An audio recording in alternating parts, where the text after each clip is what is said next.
Have you ever reached that point of just complete emotional burnout, that feeling that you've said yes to one too many things, or you've taken on someone else's problems, and you just don't know where you end and they begin? Oh, absolutely. It's such a universal struggle, isn't it? And that feeling, that depletion, it's usually not about bad time management. It's more of a fundamental, a structural problem. Like you said, not having those clear lines drawn in the sand. That structural failure is exactly what we're getting into today. We are doing a deep dive into what is, I think you could argue, the most influential book on this topic ever written.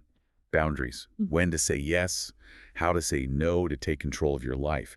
It's by the clinical psychologist, Dr. Henry Cloud and Dr. John Townsend. And it's interesting, when this book dropped in 1992, it landed in a really fascinating cultural moment. We were just starting to see this major shift towards talking about mental health, emotional intelligence, all of that. Cloud and Townsend basically gave people a practical vocabulary, a framework for concepts like self-care and autonomy. Right, they made them actionable, not just philosophical ideas. And the genius of it is that it takes this huge, messy, challenge feeling, overwhelmed, resentful, Mhm. and it just offers a really comprehensive, practical solution. Their mission is so clear. It's to equip you, the reader, with the tools to set healthy limits. And not just in one area, but everywhere. Personal, professional, spiritual. The whole point is to safeguard your emotional and physical space so you can get back to a place of control and, intentional living. So today we're going to unpack the key psychological laws they lay out, Mhm. get into the mindset shifts you have to make, and look at the actual strategies this book gives you for, well, for defending your own territory. Let's get into it. Let's do it. So for anyone who's new to this whole idea, the authors start with a really powerful definition. What even is a boundary? They use these great metaphors comparing them to physical things, like fences. Right, fences or personal property lines. It's all about defining the space between what you are responsible for and what you are not. I love that. Yeah, these boundaries are like the invisible lines of your identity. They basically say, this is me and this is not me. Hmm. And they are just so vital. They protect your emotional space, your values, your time. Without them, your inner world just becomes like communal property for anyone to walk through. Which leads right into their central argument. It sounds simple on the surface, but it is the absolute backbone of the whole book. It really is. The central argument is that setting and maintaining personal boundaries, Hmm. it's just not optional. It's non-negotiable for emotional health, for stable relationships, for any kind of personal growth. They're not about separation. They're tools for definition. So by setting a boundary, you're actually figuring out who you are. Exactly. You're solidifying your identity and protecting the core values that let you operate in the world without burning out. Okay, so once they've established the why, they get right into the how, which I think is the most brilliant part of the book. The 10 laws of boundaries. This isn't just a list of tips, it's a whole governing framework. Hmm. And if you just look at the laws related to ownership and control, they offer this immediate clarity and, frankly, immediate discomfort for anyone who struggles with people-pleasing or codependency. Let's look at that cluster then. They start with the law of responsibility, which I think is the biggest hurdle for a lot of people. It is. The law of responsibility says that you are responsible for yourself, your actions, your feelings, your choices. But, and this is the key part, you are fundamentally not responsible for the actions, emotions, or choices of other people. The psychological relief that brings is just immense. You don't have to carry someone else's bad mood. That is the classic people pleaser trap right there, isn't it? Taking on someone else's feelings because you feel guilty. Precisely. And that idea connects directly to the law of power. You have the power to change your own attitudes and your own behaviors, but you absolutely do not have the power to change anyone else. Trying to force someone to change is actually a boundary violation itself. So the real insight is letting go of that illusion that you can control other people. Yes. And that is cemented by the law of sowing and reaping.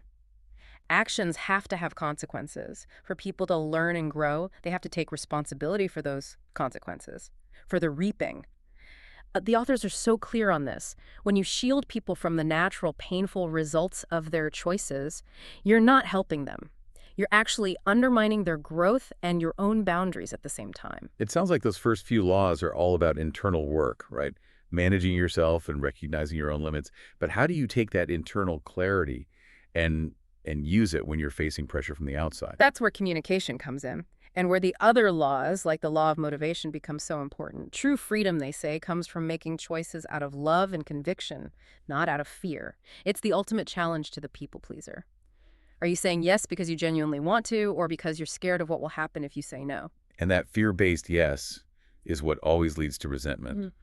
But that feeling is kind of pointless if the other person had no idea they even crossed a line, which brings up the law of exposure. Yes, and this one is so simple, but so many people miss it. Boundaries have to be communicated clearly to work. It's not about setting the boundary in your head, it's about speaking it.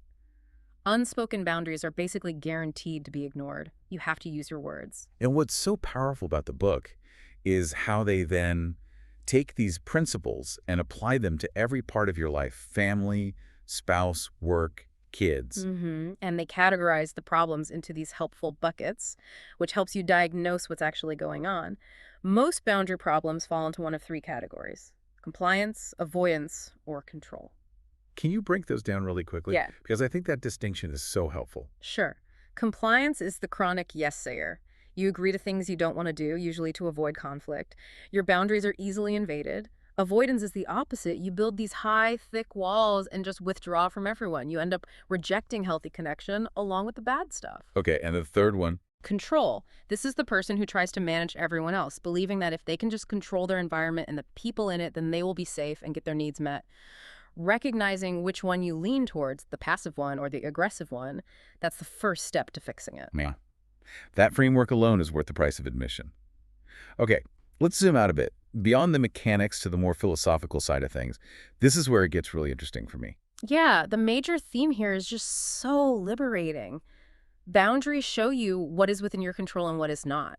That simple act of sorting things into those two columns just reduces so much internal conflict. You stop wasting energy trying to manage the unmanageable. And the book just completely attacks this deep cultural belief that so many of us have, that being a people pleaser, that self-sacrifice is automatically a virtue, that taking care of yourself is selfish. They flip that script completely.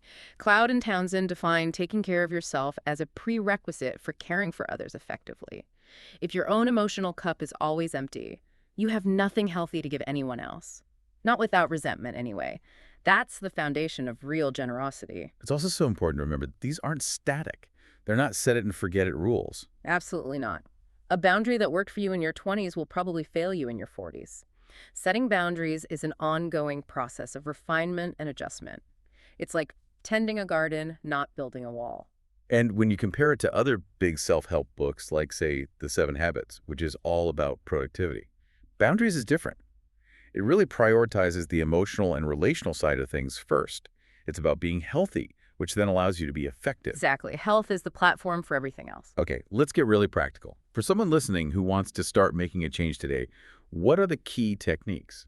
The biggest one, obviously, is the art of saying no without guilt. And that really just requires you to know your own limits and then say them out loud, clearly and kindly. The goal isn't to be harsh.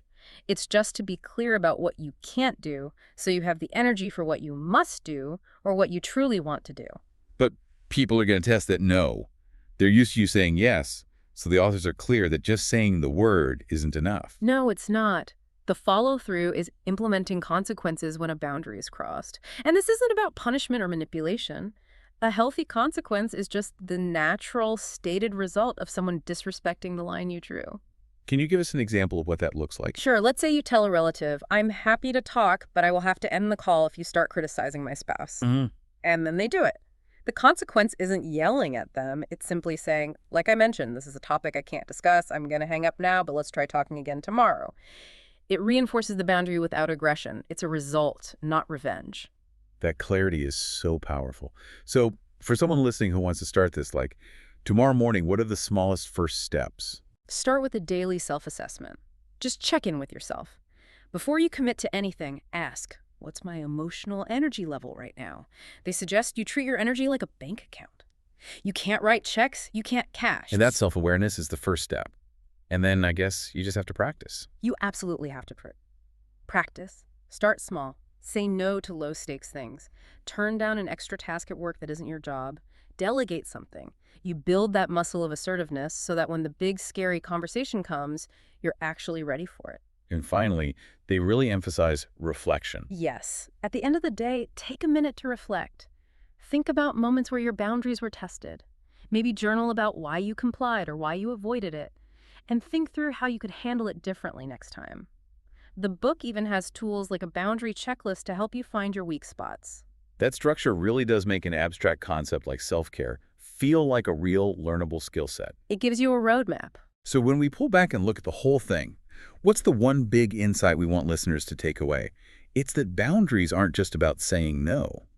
They are about creating the space to say a real enthusiastic yes to the things that actually matter to you. That framing is everything. That intentional yes is what lets you build a life that's fulfilling instead of just busy. It's the best defense there is against burnout, and it completely redefines responsibility. So what's that ultimate shift? It's that you are accountable for your own actions and your own emotions, but you are not accountable for the actions and emotions of other people. When you really internalize that distinction, I mean, that is the game changer.